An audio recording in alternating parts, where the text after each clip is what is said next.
If you dig deep into the economic and property news, you're going to find some clues. And that's what I do today with Dr. Andrew Wilson in this week's Property Insider Chat.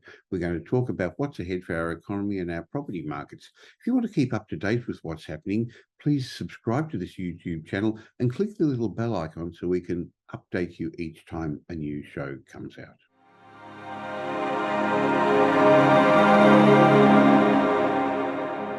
Boy, there's been lots of property and economic news this week, and there are clues in that news. If you dig deep, you're going to find clues about what's ahead for our economy and our property markets. So in today's Property Insider Chat with Dr. Andrew Wilson, Chief Economist of My Housing Market, I want to discuss the recent Reserve Bank rate decision, the Reserve Bank's latest forecasts about inflation, our economy and interest rates, as well as the latest housing data with regard to loan approvals and building approvals. And I think it's insightful to see what's happening with auction clearance rates that give us a good in-time indication of what's going on. Hi, Andrew. Lots to discuss this week. Yeah, there certainly is, Michael. It's been a busy week. And of course, it started off with the Melbourne Cup. Melbourne Cup Day is the traditional meeting for the Reserve Bank. Maybe there was some surprises with the decision that the Reserve Bank made. I think that it's very interesting how our monetary policy is evolving. Sure. Well, the Reserve Bank lifted interest rates by just 0.25% on Cup Day, but it signalled it expects to increase rates further over the period ahead to return inflation to the target range. But just how high the cash rate going to go, that seems to be a contentious issue at the moment, Andrew. Well, I'm sure there's no surprise that we're going to continue to see official interest rate rises, Michael. We certainly haven't anywhere near controlled inflation as the bank is hoping to. I mean, we have underlying inflation at the moment over 6%, and the target that's annual growth in prices. Target for the Reserve Bank is 2 to 3%. So we've got a fair way to go. Nonetheless, I think that the Reserve Bank is taking a bit of an even-handed approach to monetary policy. It's the second month in a row where we've had an increase of just 0.25%. Of course, that's the sort of the baseline increment that the Reserve Bank uses for monetary policy. And it was a bit of a shock the previous month, October, when they did increase rates by just 0.25% after having had a number of months increasing by 0.5%. I guess there were a few question marks whether following that inflation data, whether the Reserve Bank would jump back to a 0.5% increase. So again, they've gone with 0.25%. I think the Reserve Bank, Michael, are considering both sides of the pineapple here. One, of course, is to put on the brake to stop prices rising, but the other is, well, we don't want to throw the baby out with the bathwater, and I think I'm mixing my metaphors there, but nonetheless, they don't want to crack the economy by going too hard. And at just 2.85%, now official interest rate, Michael, we're certainly still well below where we were back when we were raising rates last time. We peaked out at 4%. And I think that consumers will just really take it in their stride. There's still plenty of offsets for higher rates. We have a booming economy, record low unemployment rate, and wages are rising. People are still spending. Retail sales data out last week was again strong. People are just sort of taking it in their stride, the higher interest rate environment, and particularly given there's not a lot to scare the horses when we're increasing it by that 0.25%. I think another interesting point that the Reserve Bank made in its statement, Michael, was that it's acknowledging that wages growth is still quite low. And I think that's something that's giving them some comfort, without trying to be a narc here. I think that, they've obviously overestimated the increase in wages. But I think at the end of the day, it's actually sort of a good news, bad news story that wages aren't rising quickly. But that means that we're not getting into that wages prices spiral that sadly it looks like the US and the UK are getting into. And they certainly have a much stronger outcome for wages growth. And that is certainly fueling inflation. And we know that goods and services are contributing significantly to inflation in the US, and that the impact of higher service costs really does reflect that wages are rising quite quickly in the US to chase prices. Just when we're looking at what's happening overseas, Michael, was last week we had the US announce another 0.75% increase in their rate. They're now up at a target of 4%, and they don't look like they're going to be slowing down anytime soon. Their inflation number is still very concerned. And the UK also came out not unexpectedly with a big lift in their official interest rate, up again 0.75% to 3%. But they've been keeping their rates low compared to other similar economies. But I think the game's up in the UK now. They're going to have to really get a hold of what is double-figure inflation and rising. All things being considered, Michael, it wasn't a bad Melbourne Cup day.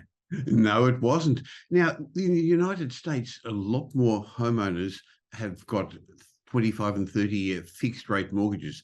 So it actually takes much higher interest rate rises to start hurting their economy there. But interestingly, in the Reserve Bank's November statement on monetary policy, they revised their inflation levels up, and they suggest it's going to be 8% in the fourth quarter of this year. And they believe it's really not going to come to within their target range till the end of 2024 or 2025. But Andrew, to me, that means in their mind, they've actually accepted inflation is going to take a while to wind down. And I think that means they're planning not to as aggressively raise interest rates like some overseas central banks are. Well, as I say, I think they're looking at our local experience here, Michael. Our wages aren't rising as strong. We still have a strong economy.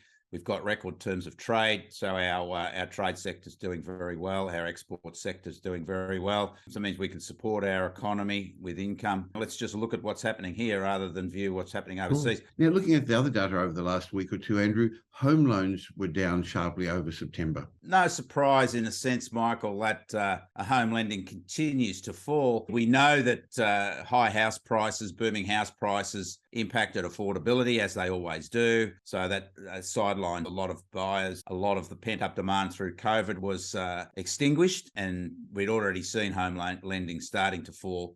And then, of course, we had higher interest rates, which just put the icing on the cake for declining affordability. So lending has been lower.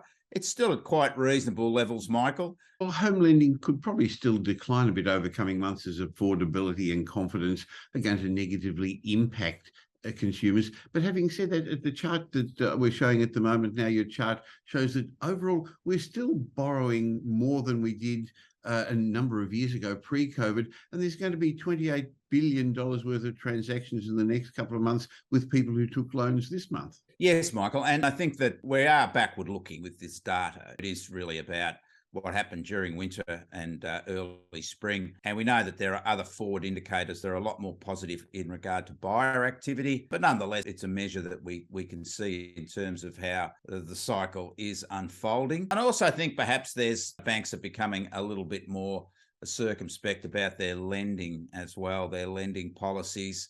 The other thing, of course, is they've still got that 3% buffer there, so that now, even though interest rates have risen, you still have to be able to service loans at 3% higher than the current rates, and that's really unlikely to happen. So APRA should be looking at that in due course too, Andrew. Perhaps, Michael, I just wish APRA would stay out of things, but that's another story. Now, we also keep a close eye on supply and demand in our property markets, because that's one of the many factors that affects where home prices are going to go. And dwelling approvals gives us an indication of what's ahead, even though not everything that gets a dwelling approval moves forward and actually gets built. And that's particularly in the apartment market. But this month, house approvals started to fall. I think that we could perhaps just say that the trend of the monthly data is flatlining now for both houses and units.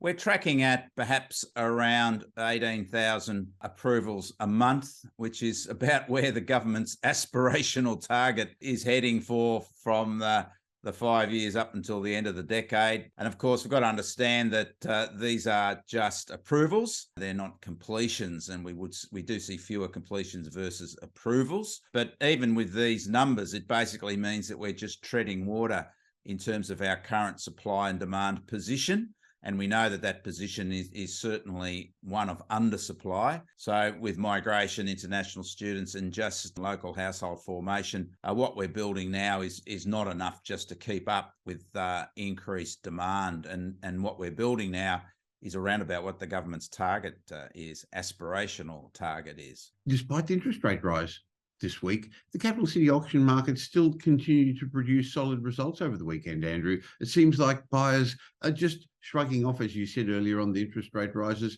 and they're meeting vendors. And I guess vendors are also over the last little while becoming a little bit more realistic in the prices they're asking. Yes, Michael, it was another interesting weekend. Of course, we saw a big rise in listings in Melbourne. No surprise, because it's the comeback after the Melbourne Cup long weekend.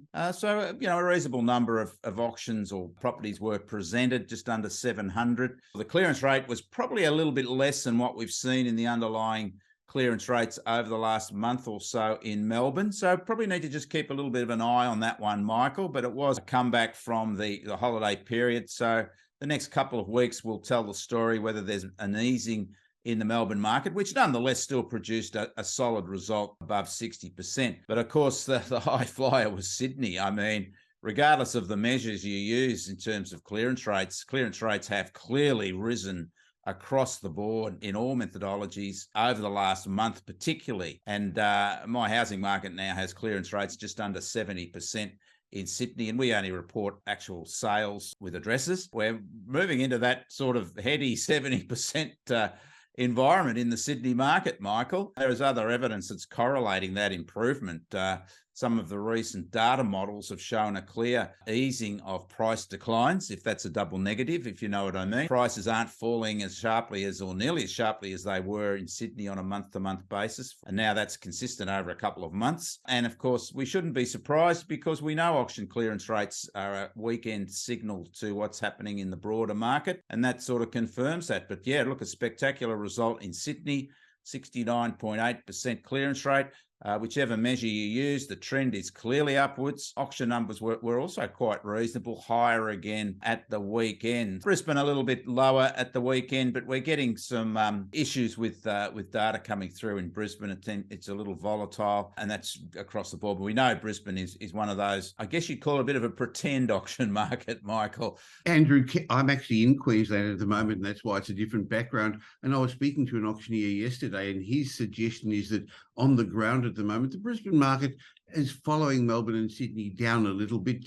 It's taken a while to come down, and vendors at the moment are still not in tune with what's happening in the market. So there's having to change their expectations a bit, and buyers are a little bit nervous. So I think that's one of the markets we're going to keep watching. Overall, though, Brisbane still had an amazing result over the last couple of years, hasn't it? I think that we've got to consider that we don't have the remarkable drive out of southern states into the Brisbane housing market now. It's still occurring by those extraordinary levels of last year. I mean, we started to see auction clearance rates over 80% in Brisbane. Yeah. And that was the southern drive. Now, that's not there anymore. Not anywhere near that level. So the market doesn't have that rocket fuel pushing clearance rates up. So it's more of a localized market. And of course, it's not just the sales that were occurring. It was the level of price increases. And that again was jet fueled, rocket fueled by, the southerners coming from areas where prices are higher, Melbourne and Sydney, where prices are considerably higher than Brisbane. So we don't have that capacity, I guess, that affordability capacity that the southerners have because of their higher priced trade-ins that they're bringing in. So again, I think that's another issue in terms of why we're seeing price declines in Brisbane. But I think overall, the big picture is, Michael, we certainly typically see Sydney lead the market down and then lead the market back up again. We've seen that through the current cycle, where Sydney led the boom, it led the bust, if we could call it that, not much of a bust. And now we're heading back again, and it's Sydney that's leading the market backwards clearly at the moment with Melbourne. And I think that, given the headlines always discuss the national house price, whatever that is, and the national house price on the measures are always a weighted average of what's happening, particularly in Melbourne and Sydney, because they're the biggest markets. So the conversation is about Melbourne and Sydney specifically, because they are actually the national house price. So it's I think that if we see improvements there and improvements in the national house price, of course, it'll work its way into confidence in other markets, particularly the Brisbane market. But gee, Michael, we've got to understand that Brisbane market's come through an incredible period of those COVID refugees flooding in from Melbourne and Sydney, particularly Melbourne, pushing their house prices through the roof. And that's finished now. Well, I look forward to catching up with you next week, Andrew, because next week I'd like to actually deep dive into what's happening to inflation, what your forecasts are, what's actually driving inflation. So we'll do a special on inflation in our Property Insiders chat next week. Thanks for your time today, Andrew. Yes, thank you, Michael.